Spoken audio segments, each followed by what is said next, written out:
little raindrops on the webcam. I mean, honestly, this is our first big push for the northern mountains, our first significant snowfall. Here's another camera down in Lehigh. Earlier this morning, we were kind of struggling to get that rain and snow to break through the dry layer, but finally, it's happened. You can see on this shot here, 2100 north in Lehigh, even a skiff of snow, right? It wasn't expected to be a big snow anyways in the valley floor, so it's more of a mountain deal with this. In fact, let's talk about those mountains. We've got Snow Basin with about an inch or two, maybe going to push 3 here. Again, this is just the start of the storm system. So what we're looking at here is just an initial wave, right? This is almost like a warm front where we've got some warmer air running over cold air. It's called overrunning. That's the technical term in the meteorology world.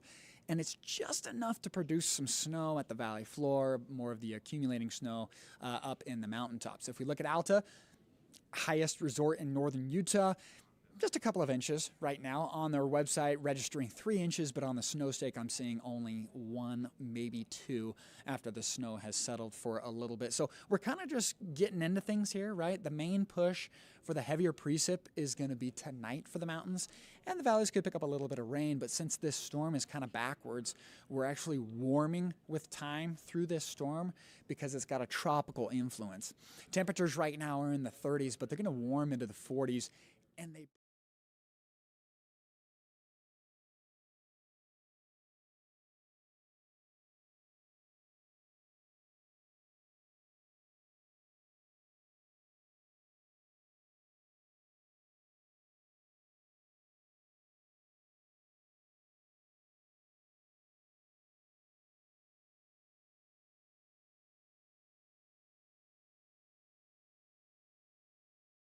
temperatures. A lot of that snow, though, right now confined to the mountaintops. Let's take a radar tour.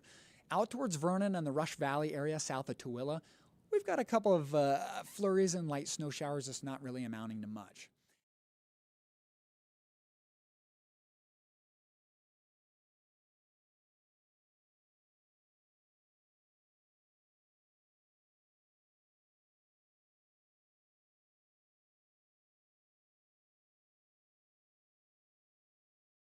The Salt Lake area and beyond, and it's really broken up.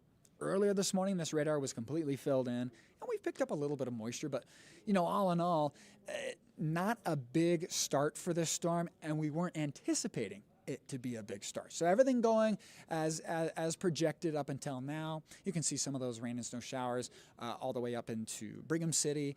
We've had some good snow, or decent snow, I should say, up in the Sardine Pass or Sardine Summit area as you cross over into Logan. But let's zoom out. Here's the big picture. Nothing going on in central and southern Utah. And that'll remain the deal for most of today. In fact, southern Utah, it's sunshine right now, right? Northern Utah, if you live in the northern half, it's gloomy. We've got some wet roads. We've had some rain, snow showers. And you look at the bigger picture, I've got a jet stream. This is where the strongest winds are at higher elevations, and that guides storms. That guides the moisture, and that really tells us where the activity is going to be. Moving into Portland and the Pacific Northwest is our second wave. It is stronger, but it is warmer. And so you'll see it start to move in here around the evening hour. I think most of this afternoon is actually going to be dry. But you look at this here and you're seeing mountain snow and valley rain. Exactly what we were thinking yesterday. Things are panning out just as planned. We'll keep that valley rain and mountain snow chance through tomorrow morning. Now, I will say, if you're a skier planning on going up to the resorts this weekend, just know you've got limited terrain. We're opening up new resorts. I got Park City opening up today, Deer Valley tomorrow, and Alta on Sunday. And what I'm trying to get at here is this is our first significant snow at the higher elevations. And everyone's excited to get up there because this is our first taste of winter really in the northern ski resorts. And so just take your time. Just know that we're going to have our heaviest snowfall late tonight into early tomorrow morning. So I think tomorrow is going to be good snow-wise. It'll be wet, heavy snow. But all in all, beggars can't be choosers, right? This is our first dose of a significant snowfall in the northern mountains. I've pushed storm zone into 2 p.m. And so generally what you're going to see is that the storm is actually going to wane in intensity. Valleys clearing out by Saturday afternoon, and by that time, we've just got scattered snow showers in the mountaintops.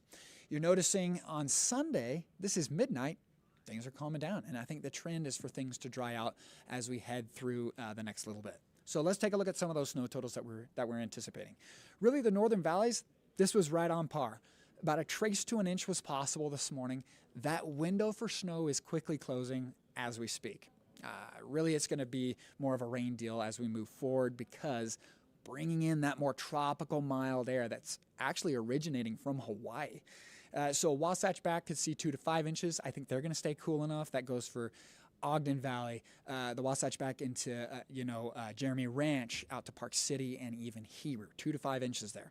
Northern Mountains, we're going to go for 10 to 16. Generally, could we see higher in pockets? Yes. Cottonwoods, 1 to 2 feet. Some models indicating that we could see 30 inches at the highest peaks of the central Wasatch, including the Cottonwood Canyon area. Central Mountains, this is trending a little bit higher, which is good news. You're looking at about 5 to 10 inches with this storm system. So if we look at the 7-day in St. George, there's not a lot of activity going on. In fact, if you wanted to be a snowbird this weekend, it's a perfect deal, because you've got storms in the north, it's calm and sunny in the south. That's a win. We'll keep it in the mid and upper 60s as we head into next week. High pressure generally is going to be running the show, and usually St. George will see the impressions of that high pressure first. Wasatch Front, we've got that rain-snow mix for the first half, and that's already starting to wane right now as we speak. It'll then be rain showers this evening with some more rain expected early tomorrow morning. By tomorrow afternoon, things are calming down. But I'd say the highest impact from this storm is not in the valleys. It's in the mountaintops. But that's where we want it, for drinking water and for ski resorts. Now, Sunday's going to dry out. We're going to be 44. High pressure is going to build back. You can see the haze potentially, right? We're going to cap off those valleys, and we're not going to get a ton of ventilation, so the pollution may stick at the valley floor. A little bit of haze there early next week. And then temperatures are going to rise into the 50s, 10 above the normal. That's why they're red. And all in all, we wish we had a stronger signal for a pattern change that was a little more a longer in duration, but this just looks like a quick hit, right? It's better than nothing, but then we're going to dry out, and the next best chance for some storms or more substantial storms for Utah is actually towards mid, maybe late December. So we got to watch the pattern carefully, hoping for a change. But yes, thank you for joining us here at KSL. Love to give you this weather update. We're going to try to do these more, especially on active weather days. But all in all, that's it from here at KSL. I'm Matt Johnson. Thanks for joining in.